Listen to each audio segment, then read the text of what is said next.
코로나19 국내 확진자가 어제 하루 동안 505명이나 늘었습니다. 지난달 20일 첫 번째 확진자가 나온 이후 하루 최대 증가폭입니다. 대구에서 13번째 사망자도 나왔습니다. 병상이 부족해서 집에서 대기하다가 숨진 것으로 확인돼 우려가 커지고 있습니다. 백순영 가톨릭의대 미생물학 교실 교수 자리 함께했습니다. 어서 오십시오. 안녕하세요. 네, 교수님. 어제 하루 동안 확진자 수가 500명을 넘어섰습니다. 네, 500명 이상 증가를 했는데 신천지 신도들에 대한 전수조사가 본격적으로 진행되고 있기 때문으로 보입니다. 앞으로도 이 같은 큰 폭의 증가세가 이어질 것으로 예상하십니까?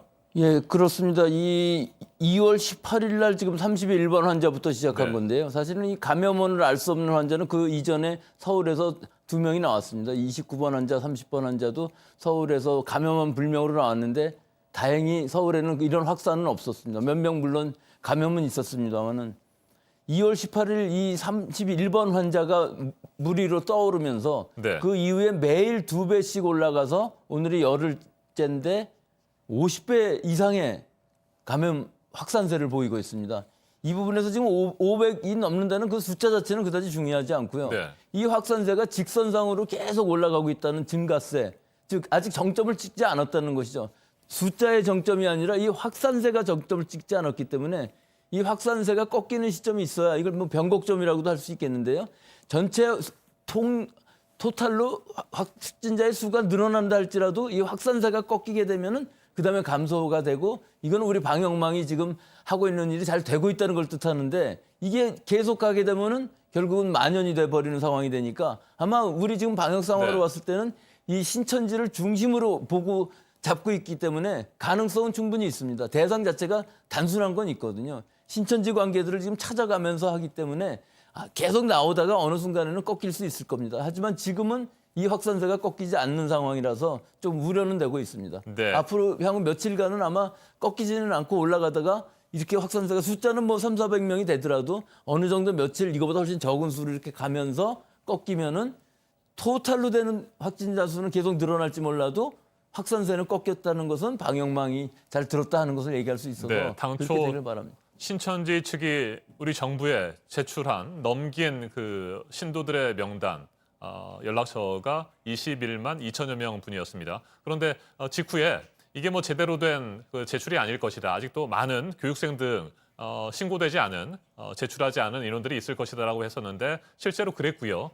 어제 6만 5천여 명분의 교육생 명단도 추가로 정부가 확보를 했습니다. 자, 이제 뭐 31만 명 정도가 되는데 이 신천지 신도들에 대한 전수조사가 어느 정도 다 진행이 되고 나면 아까 말씀하신 대로 그 꺾이는 시점이 올 것으로 예상할 수 있습니까? 근데 지금 전수조사라는 의미는 그 31만 명까지 네. 전수조사가 아니고 대구에 있는 환자로 의심되는 즉 그 예배에 참석하는 사람들이 몇 주간에 걸쳐서 참석을 했었거든요. 그래서 결국은 그 9,300명 중에서는 이 음성이 나오더라도 또 언젠가 양성이 나올 수 있는 환자들도 상당히 있기 때문에 중점적으로 그 부분을 찾아내서 빨리 막으면은 지역사회 확산을 막을 수 있다는 우리의 목표가 있을 수 있는 것이죠. 하지만 그 이외의 환자들, 네. 31명이나 되는 사람들을 문진 정도 하는 것은 아마 가능할 수 있을지 몰라도 그 사람들이 아마 체온만 가서 체온을 측정하려고 해도 그거 어렵지 않겠습니까? 소재지가 다 확실하지가 않고 있다고 해도 어디 갔는지 모르는 사람들을 경찰관이 다 찾아다니면서 이 31만 명이라는 사람을 어떤 조사를 한다는 건 굉장히 어려울 것 같아서 결국은 이 31만 명이라는 사람들은 대구와의 관계가 있나, 거길 갔었던 사람이 있는가, 또는 해외에서 온 사람들이랑 네. 접촉이 있었는가 하는 것들을 수사에 의해서 찾아내서 그 사람들을 이렇게 좀 집중적으로 하는 수밖에 없지 이것을 31만 명을 어떤 일반적인 전수조사는 불가능할 것으로 보입니다. 네. 그래서 현재 각 자치단체에서 그 넘겨받은 신도들의 명단을 토대로 해서 조사를 진행을 하고 있습니다. 물론 일단 문진을 하겠습니다만 발열이라든지 기침 등의 증상이 있다고 한다면 검사가 이루어질 것이고 그 과정에서 또 추가 확진자들이 다른 지역에서도 많이 나오지 않을까 그런 우려들이 현재 제기되고 있는 것 같습니다. 어제 이런 예측이 나왔습니다. 대구교회 신천지 신도들의 경우에 80% 이상의 확진 판정을 받을 것으로 예측된다는 것이었는데 이 부분은 그렇게 보십니까, 교수님도? 글쎄요, 그 전체가 다 80%까지 될 것 같지는 않고요. 네. 9,300명인데 그중에 아마 감염되지 않은 사람들도 꽤 있을 것으로 보이기 때문에 지금 82%가 나오는 것은 지금 나오는 이 결과들은 처음에 유증상자라고 얘기했던 사람들이 전부 지금 증상이 나오는 것은 그 사람들은 다 분명히 감염이 됐을 확률이 높으니까 80%지 지금 전체가 80%가 나온다고 그러면은 그건 뭐 거의 10,000명 가까운 숫자가 한꺼번에 나올 수가 있는 것이거든요. 그렇게까지는 예상하지 않습니다. 네. 예. 신천지 측에서도 뭐 자체 조사를 했는데 증상이 있는 자신들의 신도들의 경우에 80% 이상의 확진자가 나왔다고 하니까요. 지켜봐야 될 것 같고요. 특히 오늘 오전에 1,000명 이상의 신천지 신도들의 검사 결과가 나온다고 합니다. 이걸 봐야 될 것 같습니다. 사망자 13명으로 늘었는데 앞에서도 저희가 전해드렸습니다. 이 신천지 신도였던 것으로 알려졌는데 70대 남성 확진 판정을 받고도 병상이 확보되지 않아서 집에서 대기하다가 결국 목숨을 잃었습니다. 병상 부족, 의료진의 부족 여전히 심각한 것 같습니다.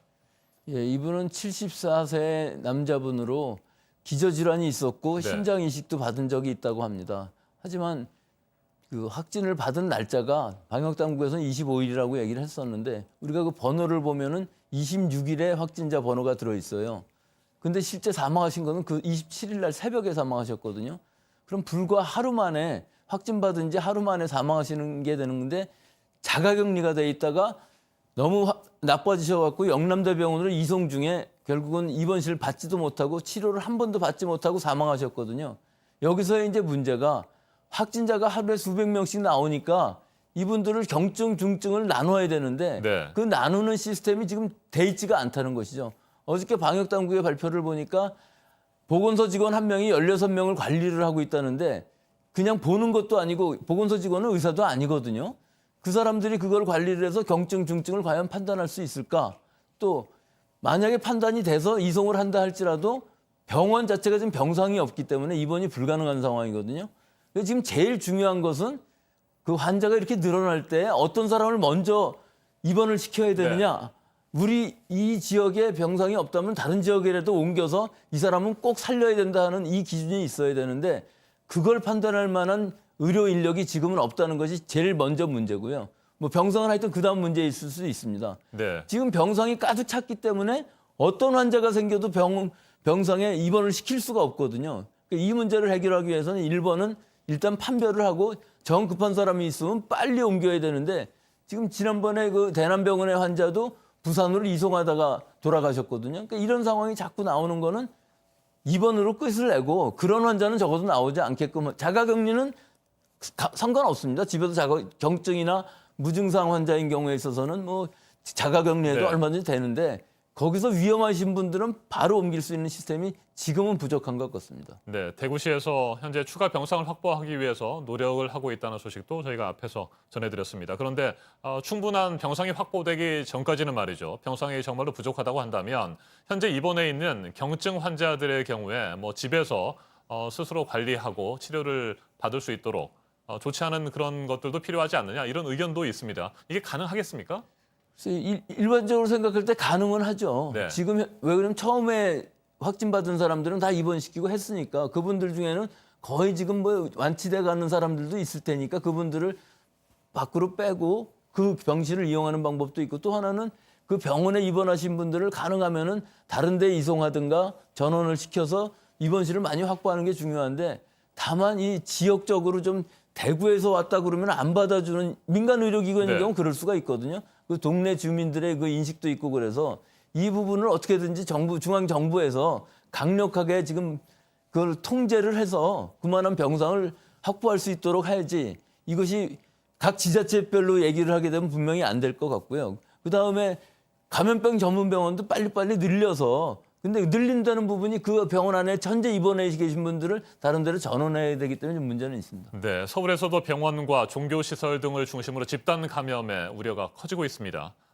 추가 확산을 막기 위해서는 어떤 노력이 필요하다고 보십니까? 서울 지역에서는 말이죠. 글쎄요, 서울 지역은 지금 뭐 답이 없는 부분이 많이 있는데요. 제일 문제가 되는 것이 지금 은평성모병원이 계속 좀 늘어나고 있는데 이 병원 자체를 코호트를 할 수 있느냐 하는 것이 굉장히 심각한 문제입니다. 이 네. 굉장히 대규모의 병원인데 여기를 지금 코호트로 하면은 일단 병원 하나가 사용을 못하게 되는 상황이 되고요.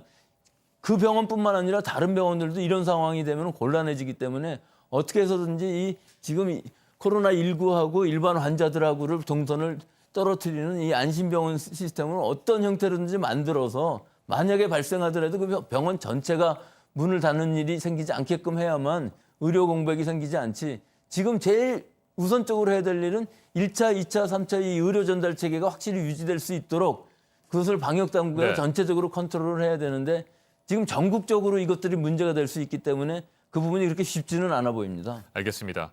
오늘은 여기까지 듣겠습니다. 백순영 가톨릭 의대 미생물학 교실 교수였습니다. 말씀 잘 예, 들었습니다. 감사합니다.